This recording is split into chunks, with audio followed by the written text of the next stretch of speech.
Welcome, hello, and welcome to another beautiful video where you see me try to work out while we talk about very important stuff regarding your health. Today we will be discussing the gut microbiome and that how ties into your health, the diseases, the chronic diseases that we have.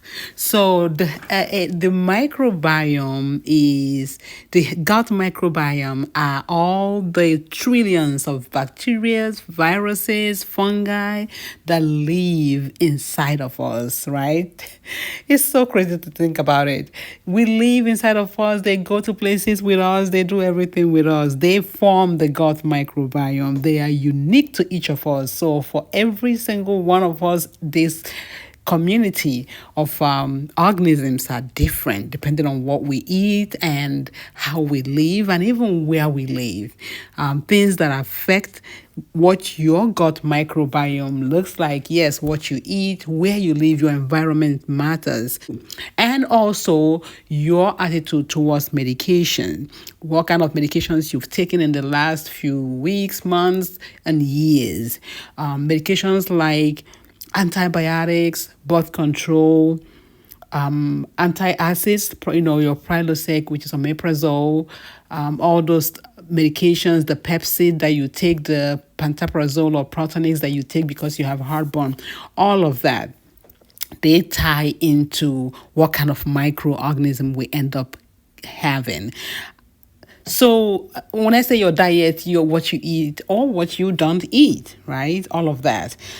Why is this important? Why do we care what lives in us? They're already there. God put them there. Why do we care?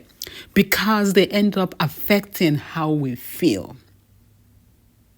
They've had studies over the last few decades that have given us a glimpse into what's going on in the gut. The gut microbiome ties to your brain, ties to your how you're feeling, depression. Some of that has to do with what these organisms are doing. They have been found to affect mental health disorders, autoimmune diseases. Okay, so endocrine disorders like we talked about diabetes, pre-diabetes before on this channel, all of that, gastrointestinal problems, IBS, Crohn's disease, all of that, even cardiovascular disease, even cancer, things like colon cancer, they have a lot to do with the organisms that are living in us. They gain something from us, obviously, because we are supposed to feed them, and we also gain something from them. What do they do for us? They help us regulate our immune system. It is a very complex process for me to even begin to explain here. They help break down some of the foods we eat and get nutrients from them. When you eat things like fiber that are hard, that are hard for us to break, very complex carbohydrates that we cannot break down on our own, resistant carbohydrate, these things, when you eat, your food starts to break down from the mouth all the way to your gut, your stomach down to the gut, the small intestine going to the large intestine. Now, most of these foods get broken down right away. But the rest of it, like the fiber that we eat and resistant starch, they don't get broken down until they get to the gut. When they get to the gut, these bacteria feed on them. They break them down, they ferment them. And in that process, they produce a chemical that help us with a lot of the things that I just mentioned.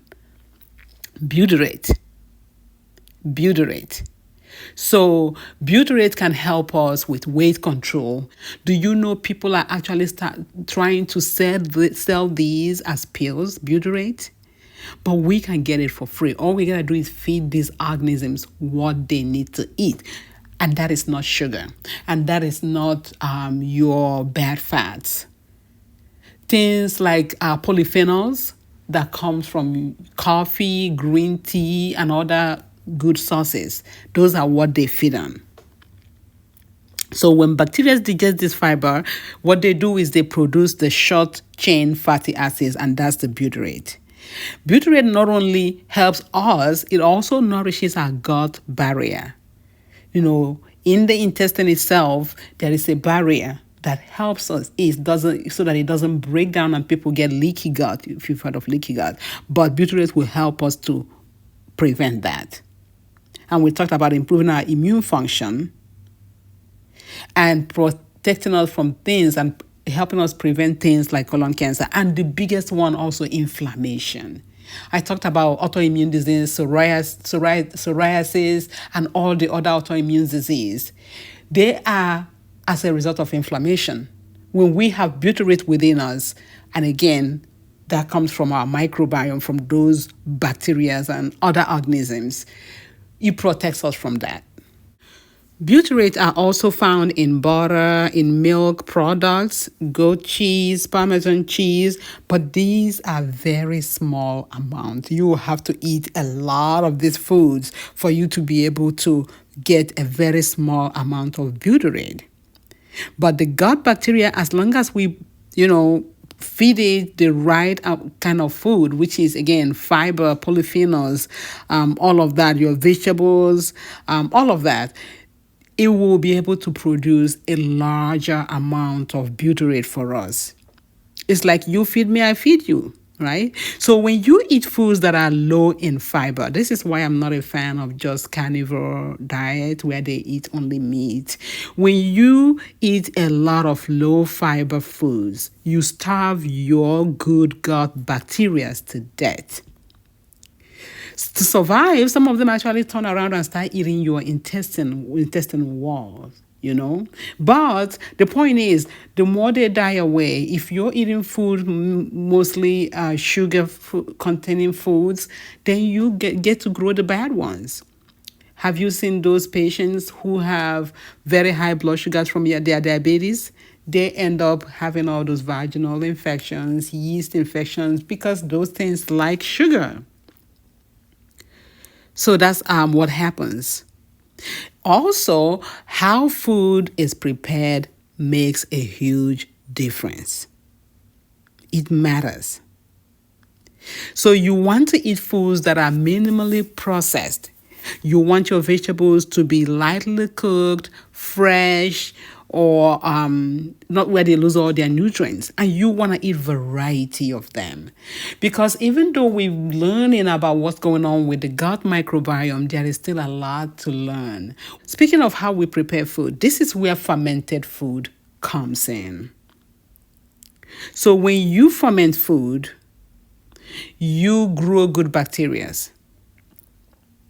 Like lactobacillus, when you ferment milk, bifidobacterium. And then when you eat them, you introduce these good bacteria into your gut. If you don't want to do your own fermentation, you can get fermented food from the store. Just look in the refrigerator section. Don't buy them from off the shelf. There are some sauerkraut that are off the shelf, but they don't really contain any microorganisms, any bacteria, any probiotics. If you eat them, you just eat them for the fiber and maybe the extra salt if you need that. But things like kimchi, yogurt, but not all yogurt. That's why in my channel I have several videos on how to make your own yogurt. Not all yogurt. The yogurts you see that have extra stuff added to them, that have sugar, that have preservatives, they don't help. If anything, they hurt. So you want to make your own yogurt or buy plain yogurt. Also, there is tempeh.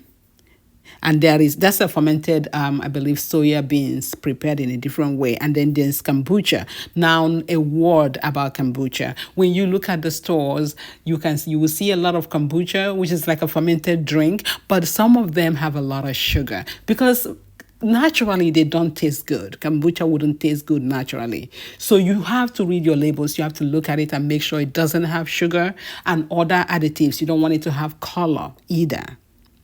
Also, miso is a good source of fermented, it's a good fermented food. And sauerkraut, like I mentioned, I have many videos on sauerkraut here. You can ferment your own cabbage. That's just fermented cabbage. It only takes 2 ingredients. It's not really hard to do fermentation, and that is the cabbage and salt. and the container and the good environment for these organisms to grow. And that's how you get them in.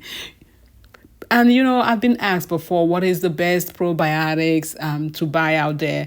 I don't endorse any one particular brand, but if you don't want to go through the buying fermented goods, fermented foods to eat, I think then you can try probiotics. But again, I have no recommendations because I cannot guarantee what's in them. Again, reading labels will be your key to buying all this other stuff that I just mentioned. When you have an unhealthy gut bacteria, you have constipation, you have diarrhea, bloating, reflux, you have upset stomach. Sometimes you develop skin conditions, abdominal pain, fatigue, insomnia, you're not able to sleep. Sometimes people experience brain fog. So what I'm trying to say is majority of the symptoms we have can be tied back down to what kind of microorganism is living in our gut. And that is driven by what kind of food we eat. So that is a whole circle right there. You follow A, you get to B, from B, you get to C.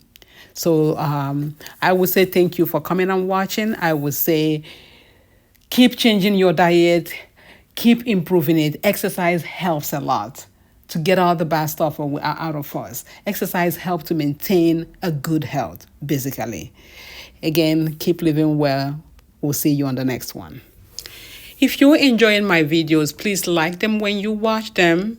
Leave me a comment. Leave me something that you want to see. Feel free to share this to people that you think might help. This might help. If you've had of that friend that complains about that constant constipation, diarrhea, share this with them. It can spur them into making more research into it, and that will help their health. Thank you. Don't forget these weights. That's how you walk up the arms, the chest, the back is the weight.